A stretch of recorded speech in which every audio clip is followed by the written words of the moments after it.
Do you truly feel well? When you're very happy, you're well. Even if you're physically ill, you're still well, isn't it? Even if you're medically diagnosed as ill, you're very happy right now, you're feeling well, isn't it? So fundamentally, well-being means a certain level of joyfulness, certain exuberance of life. What is happiness?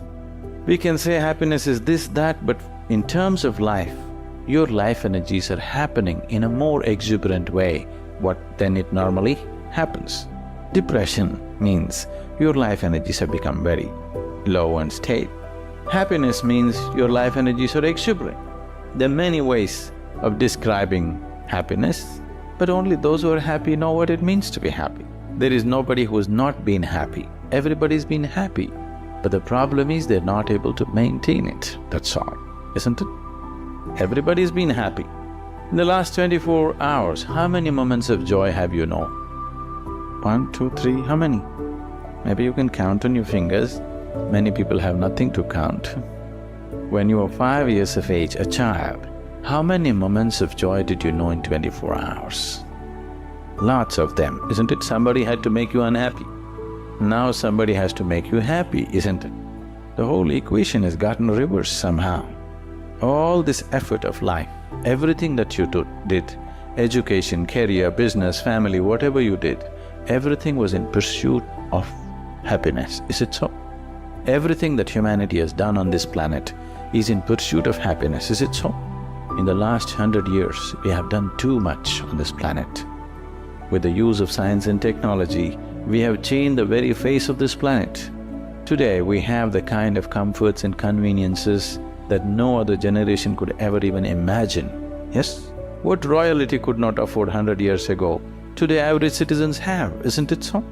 Aren't most of you driving chariots with 100, 200 horses? Yes? Even kings could not afford this. But are we any happier? We are definitely the most comfortable generation ever on this planet, is it so, physically? But are we also the most joyful generation? So it's not worked. Science and technology has brought enormous amount of comfort and convenience to our lives. Things that we could not imagine just 25 years ago are just a living reality today, isn't it? But are we any more joyful? No. And all these comforts and conveniences have not come easy, they've come at a tremendous cost to every other life on this planet. Yes, every creature, from plant to animal to everything, including human beings, have paid an enormous price to create these comforts and conveniences, and we are not even happy. What is the point? We are literally making a bonfire of this planet. If you are ecstatic, it's okay, burn the planet, it's all right. We are not even happy. I think it's time to really look at it, isn't it? Why are we burning it up? Look at yourself and see, right now, somebody else, if they determine what should happen around you, you feel like a slave. But right now, somebody else is determining what should happen within you. Is this not slavery? Somebody can decide whether you're happy or unhappy. Is this not slavery? Somebody can decide whether you will be a pleasant human being or an unpleasant human being. Is this not slavery? What happens within you, somebody else determines. This is the worst form of slavery, isn't it? Isn't it so? It is just that because everybody is like that, it seems to be normal. It is not. It is not normal. Just because everybody is like that, it does not become normal. This human being, life around you will not happen, will never happen 100% the way you want it. And it should not happen. Because if everything happens the way you want it, where do I go? Life around you will never happen 100% the way you want it, and it should not. Unless you're living with machines, life will not happen, and even those machines will freak on you, isn't it? And the machines troubling you every day for something or the other, they do. So, outside will never happen 100% the way you want it, and if your happiness or your joyfulness, or let's not use all these so many words, essentially it is pleasantness versus unpleasantness. For pleasantness we have many names, we call it peace, happiness, joy, bliss, ecstasy. For unpleasantness we have many names, stress, anxiety, fear, tension, whatever else, madness, whatever. Pleasantness versus unpleasantness.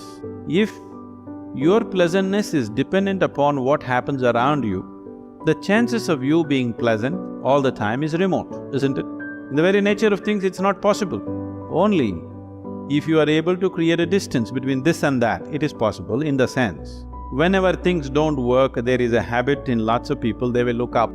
The whole world is looking up. Looking up. You're always looking up in the wrong direction.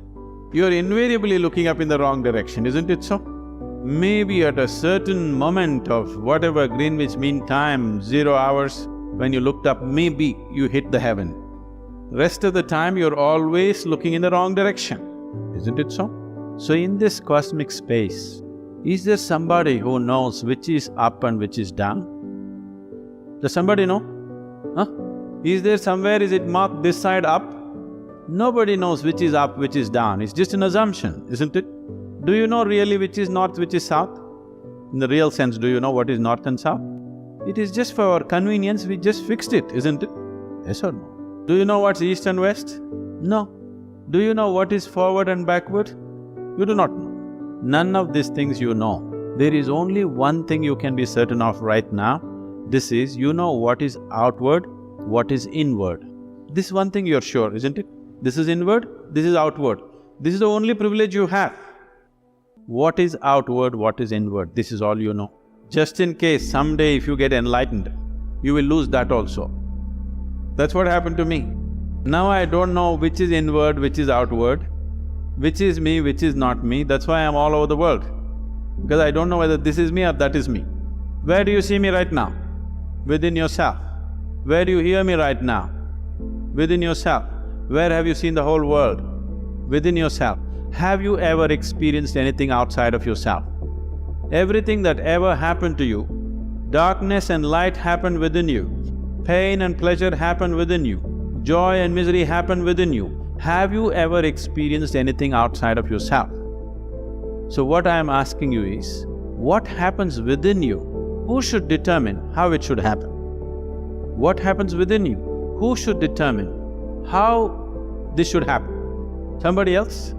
Definitely you should determine what should happen within this, isn't it? So if you determine what's happening within this, your whole experience of life will be determined by you, nobody else but you, isn't it? The events around you may not be determined by you, but how your experience of life is on this planet is 100% determined by you if you take charge of this. If you leave it loose, just about anybody will determine it. They will. Not consciously, they also like you by accident. How does one manage to find happiness? One simple thing is, every human experience has a chemical basis to it. What you call as peace is one kind of chemistry, what you call as happiness or joy is another kind of chemistry, ecstasy is one kind of chemistry, agony is another kind of chemistry, anxiety another kind of chemistry, stress another kind of chemistry. All levels of pleasantness and unpleasantness is rooted in a certain chemical background within you. Okay. Or in other words, what you call as this is a certain chemical soup. The question is only, are you a great soup or a lousy soup? Now, if I give soup-making ingredients to 10 different people, the same ingredients, 10 people will not produce the same soup. Sure. 10 soups will taste in 10 different ways, though the ingredients are same. Similarly, all of us are made with the same ingredients, but see in how many different ways we made ourselves. So it's time to pay attention to soup making, that this is a great soup, this is not a lousy soup. If you establish a chemistry of blissfulness, Right. that's how you will be. This is what we're teaching people. We are not advising people to be happy or peaceful. We are teaching them how to engineer your chemistry the way you want it. You create a chemistry of blissfulness, then why are you bothered about being happy? That's how it'll be. Not a single day passes for me without witnessing tears of joy and love around me. Every day, somebody will be shedding tears of love and joy. I don't think there's a better way to live in this world, and all of us should strive to create our own circles of joyfulness and pleasantness around us. Because if you're not joyful by your own nature, if you're always going around with the fear of suffering. As long as fear of suffering is there within you, you will never walk your life with full stride. It'll always be half a step. Most human beings have crippled themselves simply because of fear of suffering. What will happen to me is always the question. Whatever happens, this is how I will be. If this assurance comes to you, only now you will want to scale the peaks of life and see, what about it?